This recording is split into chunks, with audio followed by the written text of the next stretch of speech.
ಈ ನೇಪಾಳದಲ್ಲಿ ಕೂತ್ಕೊಂಡು ಭಾರತೀಯರೆಲ್ಲರನ್ನು ಕೂಡ ಮೋಸ ಮಾಡಿ ಅವರೆಲ್ಲರನ್ನು ಕೂಡ ಪುಸಲಾಯಿಸಿ ಅವರಿಂದ ಹೆಚ್ಚು ಹಣ ಇನ್ವೆಸ್ಟ್ ಮಾಡುವಂತೆ ಮಾಡಿ ಎಲ್ಲರನ್ನು ಕೂಡ ನೂರಾರು ಕೋಟಿ ಇನ್ವೆಸ್ಟ್ಮೆಂಟ್ ಫ್ರಾಡ್ ಮಾಡಿದಂಥ ಒಂದು ಟೀಮ್ನ ಮೇನ್ ಗ್ಯಾಂಗನ್ನು ನಮ್ಮ CN ಪೊಲೀಸರು ಅರೆಸ್ಟ್ ಮಾಡಿದ್ದಾರೆ. ಈ ಅರೆಸ್ಟ್ ಮಾಡಿದಾಗ ಇವರಿಂದ 21 ಮೊಬೈಲ್ಸು, ಲ್ಯಾಪ್ಟಾಪ್ಸು ಮತ್ತು ಕಂಪ್ಯೂಟರ್ಸ್ ಎಲ್ಲ ಕೂಡ ಸೀಸ್ ಮಾಡಿದ್ದಾರೆ.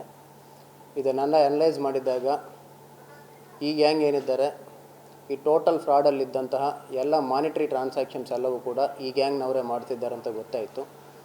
ಈ ಟ್ರಾನ್ಸಾಕ್ಷನ್ಸ್ ಮಾಡಲಿಕ್ಕೆ ಇವರು ಈವರೆಗೆ ನಾವು ಮಾಡಿದ ತನಿಖೆಯಿಂದ ಸುಮಾರು 624 ಬ್ಯಾಂಕ್ ಅಕೌಂಟ್ ಯೂಸ್ ಮಾಡಿದ್ದಾಗಿ ಕಂಡು ಬರ್ತಾ ಇದೆ. ಈ 624 ಬ್ಯಾಂಕ್ ಅಕೌಂಟ್ಸ್ ಮೇಲೆ ಕೂಡ ನಮ್ಮ NCRP ಪೋರ್ಟಲಲ್ಲಿ 4800ಗಿಂತ ಹೆಚ್ಚು ಕೇಸಸ್ ಈಗಾಗಲೇ ರಿಪೋರ್ಟ್ ಆಗಿದ್ದಾವೆ.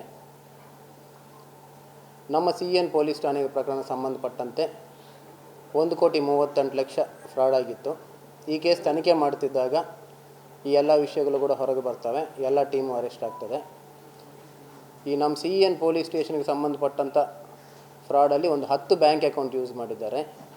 ಈ 10 ಬ್ಯಾಂಕ್ ಅಕೌಂಟ್ನಲ್ಲಿ ಕೂಡ 3 ಕೋಟಿಗಿಂತ ಹೆಚ್ಚು ಒಂದು ಅಕೌಂಟಲ್ಲಾಗಿದೆ. ಈ 10 ಬ್ಯಾಂಕು ಸೇರಿ 30 ಕೋಟಿ ವಹಿವಾಟಾಗಿರ್ತದೆ. ಇದರಲ್ಲಿ ಈ 10 ಬ್ಯಾಂಕ್ ಅಕೌಂಟ್ ಮೇಲೆ 113 ಕೇಸ್ NCRP ಪೋರ್ಟಲಲ್ಲಿ ರಿಜಿಸ್ಟರ್ ಆಗಿದ್ದಾವೆ.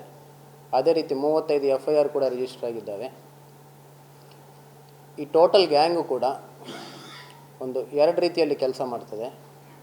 ಇದರಲ್ಲಿ ಒಂದು ಗ್ಯಾಂಗ್ ವಿಯೆಟ್ನಾಮು, ಕಾಂಬೋಡಿಯಾ ಮುಂತಾದ ಸೌತ್ ಈಸ್ಟ್ ಏಷ್ಯನ್ ನೇಷನಲ್ಲಿ ಇದ್ದು ಅಲ್ಲಿಂದ ಇಲ್ಲಿದ್ದವರಿಗೆ ಫೋನ್ ಮೂಲಕ, ಇನ್ಸ್ಟಾಗ್ರಾಮ್, ಟೆಲಿಗ್ರಾಮ್ ಮೂಲಕ ಕಾಂಟ್ಯಾಕ್ಟ್ ಮಾಡಿ ಇವರನ್ನೆಲ್ಲರನ್ನು ಕೂಡ ಪುಸಲಾಯಿಸಿ ಇನ್ವೆಸ್ಟ್ಮೆಂಟ್ ಮಾಡುವಂತೆ ಮಾಡ್ತಾರೆ.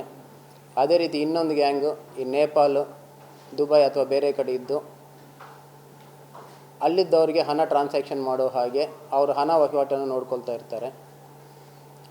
ಸೊ ನಮ್ಮ ಸೆನ್ ಅವರು ಕೇಸ್ ಕರೆಕ್ಟಾಗಿ ಇನ್ವೆಸ್ಟಿಗೇಷನ್ ಮಾಡಿಕೊಂಡು ಫೈನಾನ್ಷಿಯಲ್ ಟ್ರಯಲ್ ಮಾಡಿಕೊಂಡು ಆರೋಪಿತರೆಲ್ಲರನ್ನು ಕೂಡ ಅರೆಸ್ಟ್ ಮಾಡಿದ್ದಾರೆ.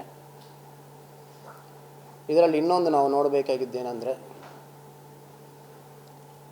ಒಂದು ಈ ಬ್ಯಾಂಕ್ ಅಕೌಂಟ್ಸ್ ಎಲ್ಲವೂ ಕೂಡ ಇಂಡಿಯನ್ ಬ್ಯಾಂಕ್ ಅಕೌಂಟ್ಸೇ ಇರ್ತವೆ. ಈ ಕಮಿಷನ್ಗಾಗಿ ಆಸೆಪಟ್ಟು ಈ ಭಾರತೀಯರು ಭಾಳಷ್ಟು ಜನ ಅವರ ಏಜೆಂಟ್ಸನ್ನು ಕಾಂಟ್ಯಾಕ್ಟ್ ಮಾಡಿ ಅವರಿಗೆ ಅಕೌಂಟ್ ಕೊಡಲಿಕ್ಕೆ ಇಲ್ಲಿಂದ ನೇಪಾಳ ಅಥವಾ ಬೇರೆ ದೇಶಕ್ಕೆ ಹೋಗಿ ಅಲ್ಲೇ ಇದ್ದು ಈ ಫ್ರಾಡಲ್ಲಿ ಭಾಗಿಯಾಗಿ ಕಮಿಷನ್ ತೊಗೊಂಡು ವಾಪಸ್ ಬಂದು ಅವರು ಕೂಡ ಪ್ರಕರಣದಲ್ಲಿ ಆರೋಪಿಯಾಗಿ ಅರೆಸ್ಟ್ ಆಗ್ತಾರೆ.